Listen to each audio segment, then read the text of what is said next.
मेरा नाम आरुष है। मैंने घर में ही शादी हॉल खोला हुआ था। मेरे शादी हॉल में जो भी दुल्हन की शादी होती थी, उसकी शादी हॉल में आने के बाद इज्जत खराब हो जाती थी। आखिर ऐसा क्यों होता था? लड़कियों की इज्जत खराब होने की वजह से गांव के सारे लोग मुझ पर इल्ज़ाम लगा रहे थे कि ये सब कुछ तुम कर रहे हो, और गांव का माहौल एकदम से सनसनीखेज हो गया था। मगर मैं तो ऐसा कुछ भी नहीं करता था। मैं तो खुद ये बात पता लगा रहा था कि ये सब कुछ आखिर हो कैसे रहा है, क्योंकि मेरे भी घर में जवान बहनें थीं। मैं भला किसी की बहन बेटी की इज्जत कैसे खराब कर सकता था? लेकिन एक दिन जब मैंने पता लगाया कि आखिर ये सब कुछ कैसे हो रहा है और ये सब कौन कर रहा है, तो मुझे पता चला कि ये सब तो मैं एक गाँव का रहने वाला हूँ। हमारा गांव छोटा तो ज़रूर था, मगर बहुत खूबसूरत था, और इस गांव में सारे ही इज्जतदार लोग रहा करते थे। मेरे परिवार में मेरी 3 जवान बहनें, जिनका मैं इकलौता भाई था, और मेरी एक बूढ़ी माँ भी थी। पिता की मौत हाल फिलहाल में हुई थी। पिताजी के मरने के बाद घर की सारी जिम्मेदारी मुझ पर आ गई थी। मैं पढ़ा लिखा था। मैंने शहर में अपनी पढ़ाई पूरी की थी। मेरा नाम गांव के इज्जतदार लोगों में आता था। लोग मेरी बहुत तारीफ किया करते थे, क्योंकि मेरे पिता भी इस गांव के एक इज्जतदार आदमी थे। जिंदगी बहुत सुकून से गुजर रही थी। मेरा घर बहुत ही बड़ा था। इतना बड़ा था कि मुझे एक दिन प्लान आया, क्यों ना हमारा घर इतना बड़ा है कि मुझे अपने नीचे का पूरा पोर्शन ऐसे लोगों को किराए पर दे देना चाहिए जो लोग शादियां करते हैं, जैसे कि शादी हॉल टाइप। गांव में शादी हॉल की कोई वैल्यू नहीं थी, क्योंकि गांव के लोग घरों से ही शादियां कर लिया करते थे। इसलिए मैंने अपने घर के हॉल को लोगों को शादी हॉल की तरह इस्तेमाल करने के लिए दे दिया था। लोग इसमें छोटे मोटे फंक्शंस और शादियां भी कर लिया करते थे। मैं बहुत खुश था, क्योंकि जितने भी लोग मेरे घर से शादी या कोई प्रोग्राम किया करते थे, उसके मुझे अच्छे खासे पैसे मिल जाया करते थे।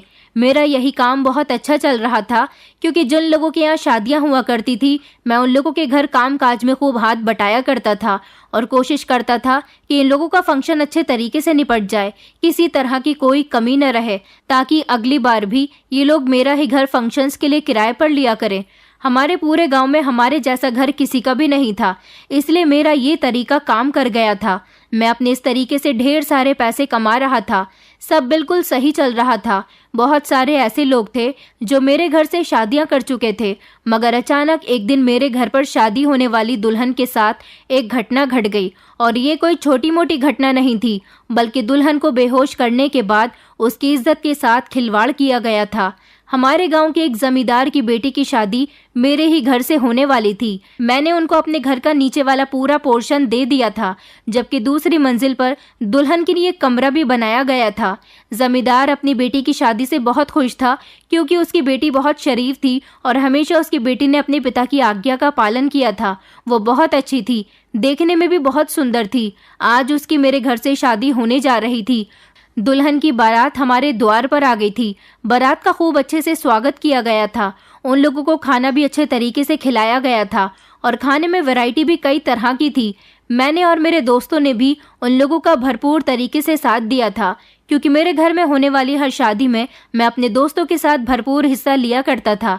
शादी की सारी रस्में संपन्न हुई थी, और फिर जमींदार ने अपनी बेटी को खुशी खुशी विदा कर दिया था।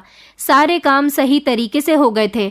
जमींदार की बेटी इज्जत के साथ अपनी ससुराल को चली गई थी। जमींदार बहुत खुश हुआ था। मुझे मेरे घर के किराए के पैसे भी मिल गए थे। मेरे जिस हॉल से उन लोगों ने शादी की थी, उसकी कीमत उन लोगों ने अपने घर से जाने से पहले पहले ही दे दी थी, और मैंने सफाई करने वाले नौकरों से कहकर हॉल की सफाई करवा ली थी। सारे लोग अपने अपने घरों को चले गए थे। सारे काम निपटाने के बाद मैं भी अपने घर में आकर लेट गया था, क्योंकि जिसके यहाँ पर शादी हुआ करती थी, खाना तो मैं और मेरा दोस्त इसी शादी में खा लिया करते थे। थक हार कर मैं अपने बिस्तर पर लेट गया था और गहरी नींद में सो गया था। सुबह मेरी माँ ने मुझे झंझोड़ कर उठाया था। वो कहने लगी कि उठो बेटा, नीचे बहुत सारे लोग आए हैं और तुम्हारे बारे में पूछ रहे हैं। मैं गहरी नींद में था, इसलिए माँ से कहने लगा, माँ मुझे सोने दो ना, क्यों मुझे तंग कर रही हो? आपको पता है ना कि रात मुझे जागते जागते कितनी देर हो गई थी। मेरी माँ कहने लगी कि बेटा, ऐसा लगता है कुछ गड़बड़ हो गई है, क्योंकि गांव के काफ़ी सारे लोग घर के बाहर खड़े होकर तुम्हारे बारे में पूछ रहे हैं और हंगामा काट रहे हैं। मैं घबराकर उठा और माँ से कहने लगा कि आप ये क्या कह रही हो? माँ कहने लगी कि हाँ बेटा, मैं सच कह रही हूँ। तुम्हें यकीन नहीं आता तो खिड़की से झांक कर देख लो। ऐसा लग रहा है कि इन लोगों को बहुत गुस्सा आ रहा है और वो बार बार तुम्हारे बारे में पूछ रहे हैं और कह रहे हैं कि उन्हें तुमसे कुछ जरूरी बात करनी है। मैं जल्दी से उठा और अपना हाथ मुंह धोया और फिर जल्दी जल्दी सीढ़ियां उतरता हुआ नीचे की तरफ गया। ये देखकर मैं दंग रह गया कि गांव के बहुत सारे लोग एक साथ इकट्ठा होकर मेरे घर के दरवाजे पर खड़े हुए थे। आखिर ये लोग यहाँ क्या कर रहे थे? ये लोग तो सच में बहुत गुस्से में लग रहे थे, क्योंकि इनके साथ गांव के मुखिया जी, सरपंच जी और बड़े बड़े जमींदार भी मौजूद थे। मैंने हाथ जोड़ते हुए कहा कि क्या हो गया है आप सब लोगों को? सबका एक साथ यहाँ पर कैसे आना हुआ? उन लोगों ने गुस्सा करते हुए मुझसे कहा कि आरुष, तुम्हें याद होगा कि रात तुम्हारे घर से एक लड़की की विदाई हुई है। मैंने कहा, जी आप बिल्कुल ठीक कह रहे हैं, मगर बात क्या हुई है? सरपंच जी ने आवाज लगाकर उस लड़की को इशारा किया। वो लड़की रोते हुए आगे बढ़ी। ये वो लड़की थी जो रात दुल्हन बनी बहुत खुश नजर आ रही थी और जिसकी बारात यहाँ पर आई थी। अब तो इस लड़की की हालत देखी नहीं जा रही थी, क्योंकि ये बुरी तरह से रो रही थी और रोते रोते इसकी आंखें भी मोटी मोटी हो गई थी। न जाने ये कब से रो रही थी। मैंने कहा, सरपंच जी, इसे क्या हुआ है? तो सरपंच जी ने मुझे एक ऐसी बात बताई जिसे सुनकर मेरे पैरों तले से जमीन निकल गई। सरपंच जी कहने लगे, ये वही लड़की है जिसकी शादी तुम्हारे घर से हुई थी और यहाँ से विदा होने के बाद इसके पति ने इसे डाइवोर्स दे दी और सुबह ये अपने पति से डाइवोर्स लेकर वापस अपने पिता के पास आ चुकी है। मैंने कहा, मगर ऐसा कैसे हो सकता है? रात ही तो इसकी शादी हुई थी। आखिर ऐसी भी क्या बात हो गई कि इसके पति ने इसे डिवोर्स दे दी? सरपंच जी कहने लगे, क्योंकि कल रात इसकी इज्जत के साथ खिलवाड़ हुआ है। इसके पति का कहना है कि ये कुंवारी नहीं है, बस इसीलिए उसने इसे डाइवोर्स दे दी। जब ये रोते हुए अपने घर आई और इसके माता पिता ने इससे पूछताछ की कि ये सब कुछ इसके साथ कैसे हुआ, तो इसने बताया कि इसके साथ जो कुछ भी हुआ वो तुम्हारे घर में ही हुआ है। कल रात जब ये अपने कमरे में तैयार हो रही थी तो ये बेहोश हो गई थी और फिर उसके साथ किसी ने गलत काम कर दिया। जब ये होश में आई तो इसे पता नहीं रहा कि इसके साथ क्या हुआ है, मगर जब ये विदा होकर अपने पति के पास गई तो उसके पति को साफ साफ पता चल गया था कि ये कुंवारी नहीं रही। इस लड़की की जिंदगी खराब हो गई और ऐसा सिर्फ तुम्हारे घर में शादी करने की वजह से हुआ है। गांव वाले ये बात कहकर शोर मचा रहे थे कि बताओ रात इसके साथ क्या हुआ था, मगर मैं तो कुछ भी नहीं जानता था। मैं उन लोगों से कहने लगा कि मुझे इस बारे में कुछ पता नहीं है, मैं सच सच कह रहा हूँ। फिर गांव का एक आदमी कहने लगा कि सरपंच जी, मुझे तो लगता है कि ये सब कुछ इसने ही किया है, क्योंकि ये इसका घर है और ये अपने घर में कुछ भी कर सकता है। मैंने कहा, नहीं नहीं, आप ये किस तरह की बातें कर रहे हो? भला मैं किसी की बहन बेटी की इज्जत के साथ ऐसे कैसे खेल सकता हूँ, क्योंकि मेरे घर में भी जवान जवान बहनें हैं। इस तरह खूब हंगामा होने लगा था। मैंने उस लड़की से पूछा, क्या तुम जानती हो उसको जिसने तुम्हारे साथ ये सब कुछ किया? तो वो लड़की तो कुछ भी कहने की कंडीशन में नहीं थी, बस लगातार रोई जा रही थी। मैंने गांव वालों से कहा कि क्या किसी के पास इस बात का सबूत है कि इस लड़की के साथ जो कुछ भी किया है वो मैंने किया है? मेरी बात सुनकर सब लोग खामोश हो गए थे। मैंने कहा, हो सकता है कि इस लड़की के साथ पहले ही सब कुछ हो चुका हो और ये लड़की घबराहट की वजह से कमरे में बेहोश हो गई हो। इसे लगा हो कि कल रात ही इसके साथ ये सब कुछ हुआ है, या फिर ऐसा भी तो हो सकता है कि इसके पति ने किसी और बात की वजह से इसे डाइवोर्स दे दी हो। मेरी बात सुनकर सरपंच जी कहने लगे कि ये लड़का ठीक कह रहा है, हमें इस पर बिना किसी सबूत के आरोप नहीं लगाना चाहिए। सरपंच जी की बात पर सारे गांव वाले खामोश हो गए थे और इस तरह ये बात जैसे तैसे खत्म हो गई थी। उस लड़की के फैसले के लिए गांव में पंचायत रखी गई थी। उस लड़की से शादी निभाने के लिए पड़ोस के गांव वाला वो लड़का तैयार नहीं था जिसके साथ उसकी शादी हुई थी, और फिर वो उसे तलाक देकर घर से बाहर निकाल चुका था। गांव वालों ने जैसे तैसे गांव के एक ऐसे लड़के के साथ उसकी शादी करवा दी जिसकी पत्नी पिछले साल मर गई थी। वो लड़का बहुत अच्छा था और अच्छी जगह नौकरी किया करता था। इस तरह उन दोनों की शादी हो गई और ये मामला जैसे तैसे रफा दफा हो गया था और फिर से मेरे घर में शादियां होनी शुरू हो गई थी। मगर 2 महीने बाद जब फिर से उसी जमींदार के छोटे भाई की बेटी की शादी मेरे घर में रखी गई तो उसके साथ भी वही कुछ हुआ था जो उस लड़की के साथ हो चुका था। अगले दिन फिर से मेरे घर के आगे भीड़ इकट्ठा हो गई थी और सारे ही लोग हंगामा कर रहे थे कि घर के बाहर निकलो। मैं जैसे ही शोर की आवाज़ सुनकर घर के बाहर गया तो ये देखकर मैं दंग रह गया था कि फिर से सारे लोग इकट्ठा होकर कह रहे थे कि कल रात फिर से तुम्हारे घर में हमारी बेटी की इज्जत के साथ खिलवाड़ हुआ है। आखिर तुम्हारा शादी हॉल में ये सब क्या हो रहा है? तुम जानते हो कि इससे पहले भी एक लड़की के साथ ये सब कुछ हो चुका है और तुमने कहा था कि लड़की को उसके पति ने या तो किसी और बात पर डाइवोर्स दे दी होगी या फिर लड़की के साथ ये सब कुछ पहले कभी और हो चुका होगा। इस बार भी दूसरी लड़की का यही कहना है कि उसके साथ ये सब कुछ तुम्हारे शादी हॉल में रात के समय हुआ था, जब अचानक वो तैयार होते समय बेहोश हो गई और फिर जब उसे होश आया तो उसे अपनी तबीयत कुछ ठीक नहीं लगी। जब वो विदा होकर अपने ससुराल चली गई तो उसके पति ने यह बात कहकर उसे डाइवोर्स दे दी कि तुम कुंवारी नहीं हो, और फिर वो लड़की सुबह के समय अपने मायके वापस आ गई। अब बताओ तुम्हारा क्या कहना है? क्या इस बार भी इसी लड़की के पति को कोई गलतफहमी हुई है? मैं तो उन लोगों की बात सुनकर घबरा गया था। मेरे मुंह से शब्द नहीं निकल रहे थे, मगर मैं इस टेंशन में था कि आखिर ये सब कुछ क्या हो रहा है। मैंने उन लोगों को समझाने की कोशिश की कि आप लोग तो मुझे अच्छी तरह से जानते हैं कि मैं कितना इज्जतदार हूँ।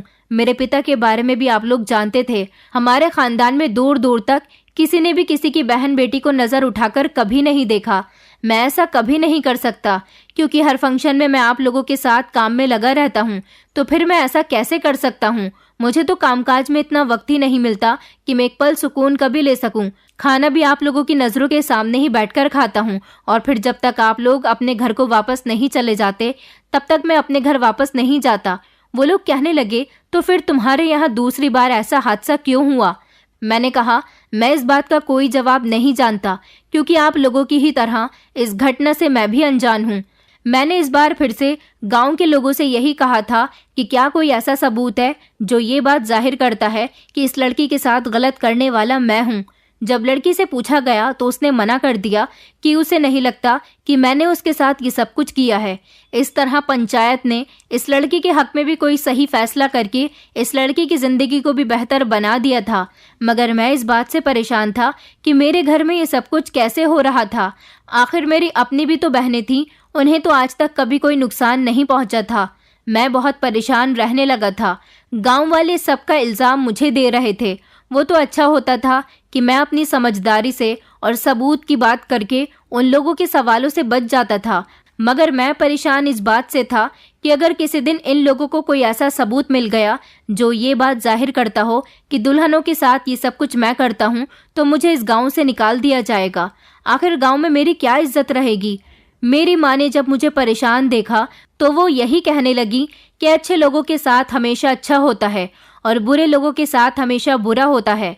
तुम बहुत अच्छे हो, तुमने तो कभी किसी बहन बेटी पर गंदी नजर नहीं डाली, तो तुम्हारे साथ ऐसा कैसे हो सकता है? भगवान पर भरोसा रखो, सब कुछ ठीक हो जाएगा। लेकिन अब कुछ भी ठीक नहीं हो रहा था। मेरा कारोबार तो मेरा घर ही था, जिसको मैं किराए पर देता तो लोग मेरे घर से अपने बच्चों की शादी किया करते थे। अब उन्होंने मेरा घर शादियों के लिए लेना बंद कर दिया था। गांव का कोई भी इंसान मेरे शादी हॉल से शादी नहीं कर रहा था। आखिर इसी से तो मेरा अपना घर चल रहा था। मेरा कोई और काम भी नहीं था, क्योंकि मैं इस सब से ही अपना और अपने परिवार का गुजारा किया करता था। मैं बहुत परेशान रहने लगा था। समझ नहीं आ रहा था कि मैं क्या करूं, लोगों को कैसे विश्वास दिलाऊं कि इस सब में मेरी कोई गलती नहीं है। कई लोगों को तो मैं इस बात का विश्वास दिलाने की कोशिश भी करता था, मगर कोई भी मेरी बात मानने के लिए तैयार नहीं था। अब मेरे घर से कोई भी शादी नहीं करता था। मैंने अपना नीचे का हॉल बंद कर दिया था। मेरे दोस्त भी मुझसे इस बारे में पूछते थे कि आखिर तुम लोगों को यकीन क्यों नहीं दिलाते। अब मैं उन्हें क्या बताता कि मैं लोगों को तो कई बार यकीन दिला चुका हूँ। बिना किसी सबूत के लोग मुझ पर इतना बड़ा इल्जाम लगा देते हैं। मेरे दोस्त भी मेरे साथ मिलकर शादी के कामों में लगे रहते थे। हम 3 दोस्तों का ग्रुप था। जब भी मेरे घर में कोई फंक्शन होता था, मैं अपने दोस्तों को बुला लिया करता था और शादी हो जाने के बाद थोड़े से पैसे उन लोगों को भी दे दिया करता था। वैसे तो वो दोनों ही अलग अलग जगह पर नौकरी पर लगे हुए थे, लेकिन वो लोग शाम को फ्री होते तो मेरे साथ साथ बहुत मेहनत किया करते थे। ऐसा इसलिए था क्योंकि मैंने केटरिंग के लोग नहीं रखे हुए थे। वेटर बनकर मैं और मेरे दोस्त ही बारात में आए हुए लोगों को खाना सर्व किया करते थे। मेरा शादी हॉल वाला काम पूरी तरह से बंद हो गया था। अब मैं खाली बैठा रहता था और सोचता रहता था कि ऐसा क्या करूं जिससे मेरी सच्चाई साबित हो सके और पता चल सके कि आखिर शादी होने वाली दुल्हनों की इज्जत के साथ कौन खेल जाता है। एक दिन मैं बैठा हुआ अपना दिमाग लड़ा रहा था। मैंने सोचा कि ऐसा कौन अनजान इंसान है जो ये गलत काम करेगा, क्योंकि ऐसा एक बार नहीं बल्कि 2-2 शादियों में हो चुका है। फिर मैंने ध्यान लगाया कि दोनों ही दुल्हनों के साथ ये सब बारात आने से पहले ही हुआ था। उस हिसाब से तो बारात वाले लोग तो दुल्हन के साथ ये सब कुछ नहीं कर सकते। इसका मतलब यही था कि ये जो कोई भी था वो हम ही लोगों में से कोई था। लोगों का शक मुझ पर जा रहा है, मगर मैं ऐसा नहीं कर सकता और मैंने ऐसा किया भी नहीं है। मेरे साथ आखिर कौन होता है? मेरे परिवार में भी कोई नहीं है। फिर अचानक मेरा ध्यान मेरे अपने दोस्तों पर गया, मगर मैं अपने दोस्तों पर शक नहीं कर सकता था। मेरे दोस्त बहुत मेहनती थे। आखिरकार वो पैसे के लिए काम करते थे, तो फिर वो ऐसा क्यों करते थे? लेकिन फिर कुछ सोच विचार करने के बाद मेरा ध्यान अपने एक दोस्त अखिल पर गया, जो कि इन दोनों बार दुल्हन की शादी की रस्में होने से पहले किसी न किसी काम का बहाना लेकर बीच फंक्शन से ही गायब हो गया था।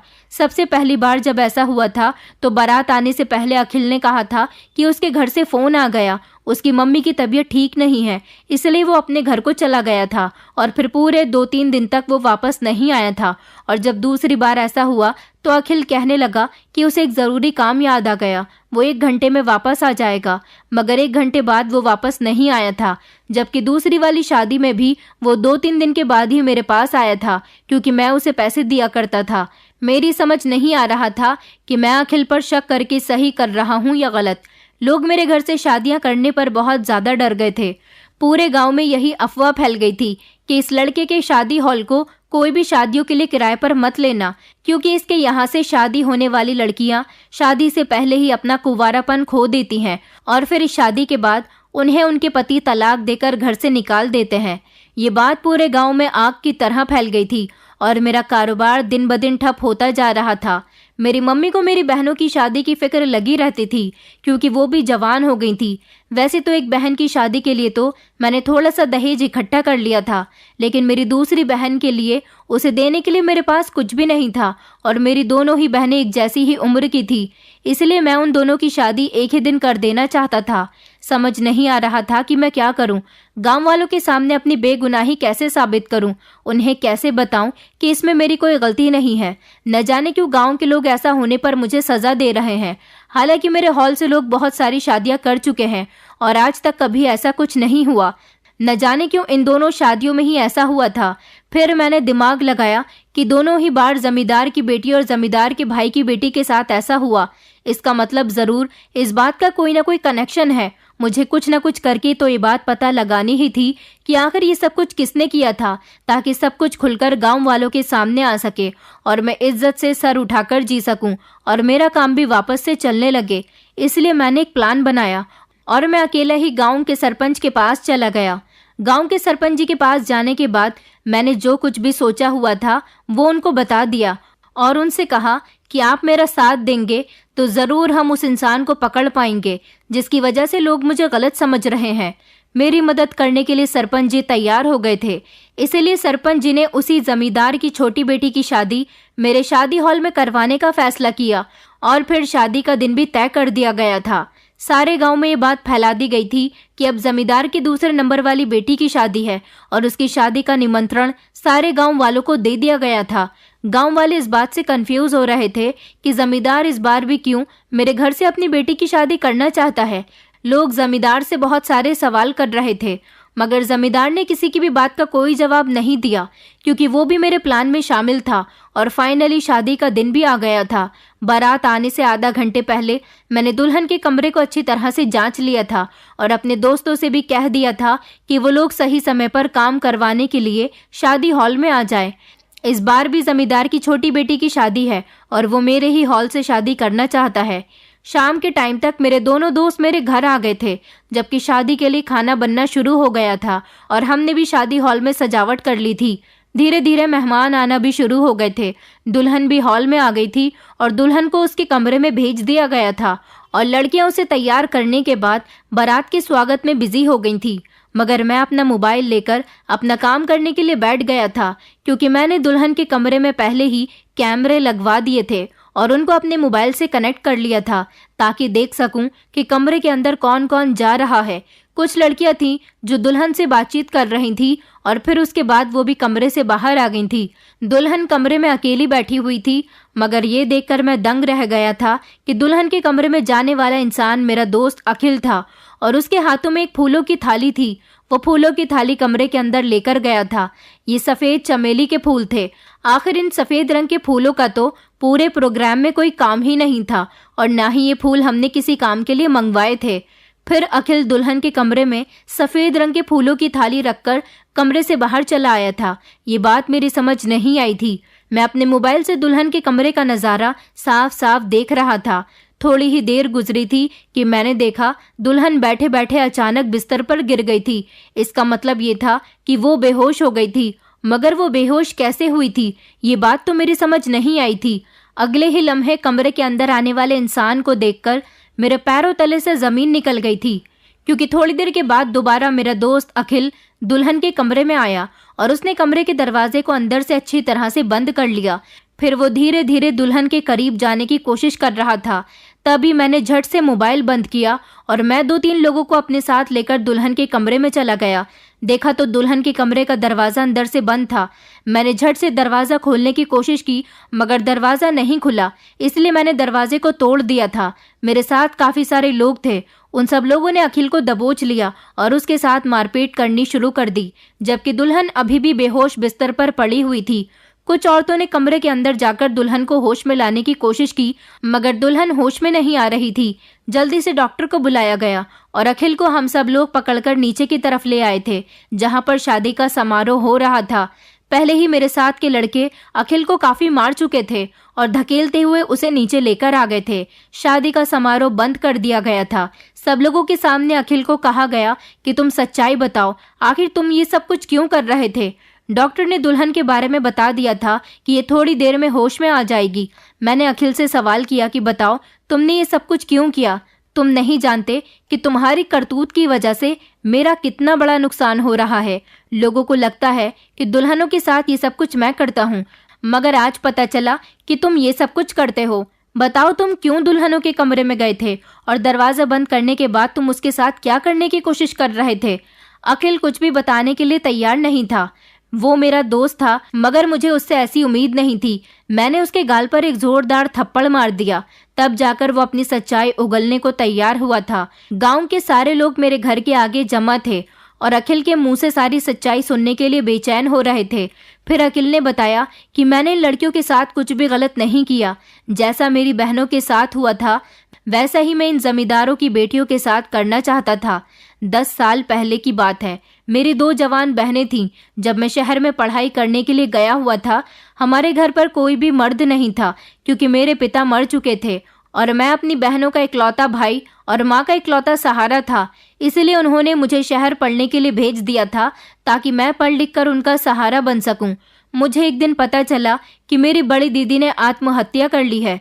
मेरी दोनों बहनें मुझसे बहुत प्यार किया करती थीं। अपनी दीदी की मौत की खबर सुनकर मुझसे रहा नहीं गया और फिर मैं कुछ दिनों के लिए गांव आ गया था।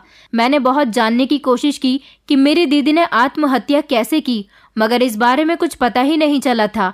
उस समय मैं ज्यादा कुछ जानता नहीं था। काफी दिनों तक मैं अपनी माँ और बहन के पास रहा। मेरे सामने तो ऐसा कुछ भी नहीं हुआ था जो मुझे शक में डाल देता। मुझे यही लगता था कि गरीबी भरे हालात से तंग आकर मेरी बड़ी बहन ने आत्महत्या कर ली है। लेकिन फिर मैं अपनी बहन की मौत का सदमा आखिर कब तक कर सकता था। इसलिए मैं वापस अपनी पढ़ाई के लिए शहर आ गया। 6 महीने गुजरे थे कि दोबारा से मुझे खबर मिली कि मेरी छोटी दीदी ने भी आत्महत्या कर ली है।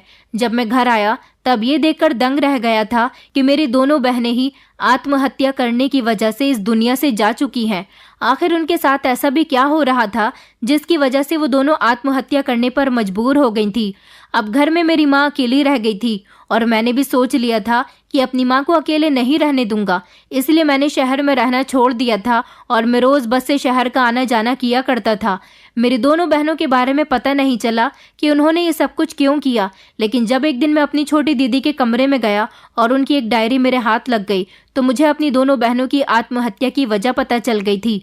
मेरी छोटी दीदी मेरी बड़ी बहन की आत्महत्या के बारे में अच्छी तरह से जानती थीं, जिन्होंने अपनी डायरी में लिखा हुआ था कि मेरी बड़ी बहन की इज्जत के साथ खिलवाड़ किया गया था और बदनामी से तंग आकर उसने अपनी जान ले ली। और ये सब कुछ करने वाला कोई और नहीं बल्कि यही जमींदार था, जिसकी बेटी को मेरी वजह से डाइवोर्स हुई थी। और साथ ही साथ मेरी छोटी दीदी ने अपनी डायरी में ये भी लिखा था कि उसी का छोटा भाई मुझे बहुत तंग करता है।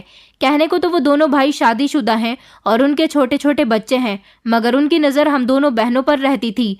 ऐसा वो लोग इसलिए करते थे क्योंकि हमारे यहाँ कोई मर्द नहीं था, और जिन औरतों के साथ मर्द का सहारा नहीं होता, इसी तरह से लोग गंदी नज़र डालते हैं। मरने से पहले मेरी दीदी ने उस डायरी में लिखा था कि मेरी इज्जत के साथ भी जमींदार के छोटे भाई ने खिलवाड़ किया है और अब मैं भी अपनी बड़ी बहन की तरह अपनी जान ले रही हूँ। और फिर अपनी डायरी लिखने के बाद मेरी बहन ने जहर खा लिया था। इन दोनों भाइयों की वजह से मेरी दोनों बहनें इस दुनिया से चली गईं। जब वो डायरी मैंने पढ़ी तभी मैंने ये फैसला कर लिया था कि एक समय में मैं इन दोनों की बेटियों के साथ भी ऐसा ही करूँगा और इन दोनों की बेटियाँ किसी को मुंह दिखाने लायक नहीं रहेंगी। इसलिए मैंने ये सब कुछ किया। मैं चाहता तो अपनी बहन की डायरी गांव वालों के सामने भी ला सकता था, पुलिस में रिपोर्ट भी दर्ज करवा सकता था, लेकिन मैं जानता था कि इतने अमीर लोगों के सामने मुझ जैसे गरीब और कम उम्र के लड़के की बात पर कोई भी यकीन नहीं करेगा। आखिरकार मेरा साथ देने वाला कोई भी नहीं था। मेरी बूढ़ी माँ क्या कर सकती थी? वो तो बस अपनी बेटियों की मौत पर रोती रहती थी। मेरा बदला पूरा हो गया। आज जब मुझे पता चला कि जमींदार की दूसरे नंबर वाली बेटी की शादी होने जा रही है, तब भी मैं उसके साथ यही सब कुछ करने के लिए आया था। मगर आज तुम लोगों को मेरी सच्चाई पता चल गई। मैंने इन लोगों के साथ कुछ गलत नहीं किया, बस मैंने अपना बदला पूरा किया। वैसे भी इस गांव में रिवाज है कि जान के बदले जान और इज्जत के बदले इज्जत, तो मैंने इस रिवाज को कायम किया और अपनी बहनों की इज्जत के बदले इज्जत का बदला लिया। अखिल की बात सुनकर हम सब लोग शर्मिंदा हो गए थे। हम सब की नजरें जमीन में गड़कर रह गई थी। मैंने अखिल से कहा कि तुमने इस लड़की को बेहोश कैसे किया? मैंने दुल्हन के कमरे में कैमरे लगवा दिए थे और मैं सब कुछ अपने मोबाइल में बैठा हुआ देख रहा था। तो वो कहने लगा कि मैं हर बार दुल्हन के कमरे में चमेली के फूलों की थाली लेकर जाया करता था और दुल्हन से कहता था कि ये फूल यहाँ पर रख देता हूँ, जब बारात आएगी तब इनकी ज़रूरत होगी। और जब चमेली के फूल कमरे में रख दिए जाते थे तो उनकी खुशबू चारों तरफ फैल जाती थी और उस खुशबू में नशे की दवाई होती थी। जब वो नशे की दवाई दुल्हन के दिमाग को चढ़ती थी तो वो बेहोश हो जाती थी और फिर मैं कमरे के अंदर जाकर खामोशी से बारात आने से पहले पहले अपने काम को अंजाम दे दिया करता था। दुल्हन को ये बात पता ही नहीं होती थी कि उसके साथ ये सब कुछ किसने किया। अपना काम करने के बाद मैं कमरे से निकल आता और फिर अपने घर को चला जाता था। इसलिए किसी को भी मेरे ऊपर कभी शक नहीं हुआ और मैं जानता हूँ कि हर बार इन लोगों ने तुम्हें ही इल्ज़ाम दिया। मैं इस बात से बहुत शर्मिंदा हूँ, लेकिन मैं अपनी बहनों की मौत का बदला लेना चाहता था। अखिल ने सरपंच जी की तरफ देखकर कहा कि सरपंच जी, अब आप मेरी पूरी बात सुनने के बाद क्या फैसला करना चाहेंगे? क्योंकि इज्जत के बदले इज्जत का फैसला तो मैं कर चुका हूँ। सरपंच जी ने जब घूर कर जमींदार और उसके भाई की तरफ देखा तो उन दोनों ने अपनी नजरें झुका ली थीं। सरपंच जी ने फैसला किया कि इन दोनों भाइयों को इनके परिवार सहित पूरे गांव से निकाल दिया जाए, क्योंकि पूरे 10 साल पहले जो इन्होंने अखिल की बहनों के साथ किया वो सच में बहुत बुरा हुआ था। वो दोनों ही लड़कियां अपनी इज्जत को छुपाने की खातिर अपनी जान से चली गई थी और इन दोनों को इस बात की कोई परवाह नहीं थी। इसीलिए ऐसा फैसला करना सरपंच जी के लिए बहुत ज़रूरी था, ताकि ऐसा आने वाले समय में कोई भी किसी की बेटी के साथ ना कर सके। अखिल ने जो किया था वो अपनी गलती पर शर्मिंदा था और फिर उसने उसकी वजह भी बता दी थी।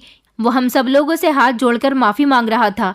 उसे तो माफ़ कर दिया गया, मगर जमींदार और उसके छोटे भाई को गांव से निकालने का ऐलान पूरे गांव में कर दिया गया था। जमींदार और उसका छोटा भाई सरपंच जी से माफ़ी मांग रहे थे कि हमें माफ़ कर दीजिए, हम आगे ऐसा कुछ नहीं करेंगे। ये बात तो 10 साल पुरानी है और उन दोनों लड़कियों के मरने के बाद हमने किसी भी लड़की पर गलत नज़र डालने की कोशिश नहीं की, लेकिन सरपंच जी ने उन्हें माफ़ नहीं किया।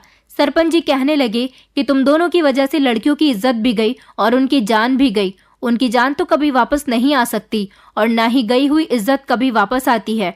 मैं तुम लोगों को गांव से इसीलिए निकाल रहा हूं क्योंकि इस गांव में तुम लोगों की बेइज्जती के चर्चे जब चारों तरफ घूमेंगे तो तुम लोगों की इज्जत भी इसी तरह से जाएगी जिस तरह तुम दोनों ने उन लड़कियों की इज्जत को रुस्वा किया था। तब तुम्हें एहसास होगा कि इज्जत जाने से इंसान को कितना बड़ा झटका लगता है। सरपंच जी के इस फैसले से गांव के लोग बहुत खुश हुए थे। सरपंच जी ने फिर सब लोगों को बताया था कि आज आरुष की वजह से ये सच्चाई सबके सामने खुलकर आई है, क्योंकि ये इल्जाम आरुष पर लग रहा था। इसलिए उसने मेरे साथ मिलकर एक बड़ा प्लान बनाया, झूठी शादी का। आज जमींदार की बेटी की शादी नहीं हो रही थी, बल्कि जमींदार की बेटी की झूठी शादी करवाई जा रही थी, ताकि हम आरोपी को पकड़ सकें। सरपंच जी ने अखिल से कहा था कि तुम चाहते तो ये बात हमें भी बता सकते थे, लेकिन तुम सही कहते हो, शायद हम लोग तुम्हारी बात पर यकीन नहीं करते। उस समय तुम छोटी उम्र के थे, तुम्हें कोई भी आसानी से झूठा साबित कर सकता था। अब तुम अपनी गलती पर शर्मिंदा हो, हमने तुम्हें माफ कर दिया, लेकिन आइंदा हमारे गांव का कोई भी इंसान किसी की बेटी के साथ खिलवाड़ नहीं करेगा। अगर किसी ने किसी की बेटी या बहन पर नजर उठाकर देखने की भी कोशिश की तो हम उसको पूरे गांव में बेइज्जत करके उसे अपने गांव से निकाल देंगे और वो कभी लौटकर हमारे गांव में वापस नहीं आ सकेगा। इसकी एक नस्ल भी हमारे गांव में नहीं रहेगी। सरपंच जी के इस फैसले पर सब लोग बहुत खुश हुए थे, क्योंकि ये फैसला सिर्फ गांव के लोगों के लिए नहीं था, बल्कि गांव की हर उस बेटी के लिए था, हर उस बहन के लिए था जो सर उठाकर इज्जत के साथ गांव में चल सके, गांव में रह सके और अपने अपने घरों में सही सलामत रह सके। अखिल की बहनों के साथ तो सच में बहुत बुरा हुआ था, और ऐसा इसलिए था क्योंकि इन लोगों ने उनके घर में किसी मर्द के ना होने का फायदा उठाया था। चोरी चुपके ये लोग घर के पीछे के रास्ते से अखिल के घर में घुस जाते थे और उसकी बहनों के साथ गलत काम करते थे। उसकी बहनें तंग आ चुकी थी, इसलिए एक एक करके उन्होंने आत्महत्या कर ली। ऐसी बहन बेटियों की हिफाजत करना हमारा फर्ज बनता है। इसलिए अगर आपके गांव, कस्बे या फिर आपके शहर में भी लड़कियों की इज्जत के साथ इस तरह का खिलवाड़ होता है तो आरोपियों के लिए कड़ी से कड़ी सजा रखें। वो सजा से इतना डर जाएं कि किसी की बहन बेटी को गंदी नजर से देखने की उनके अंदर हिम्मत भी न रहे। दोस्तों, उम्मीद करती हूँ आपको हमारी कहानी पसंद आई होगी। कहानी पसंद आई है तो वीडियो को लाइक करें, चैनल पर नए हैं तो चैनल को सब्सक्राइब करें और हाँ, नोटिफिकेशन बेल को जरूर दबाएं ताकि अगली अपडेट सबसे पहले आपको मिले।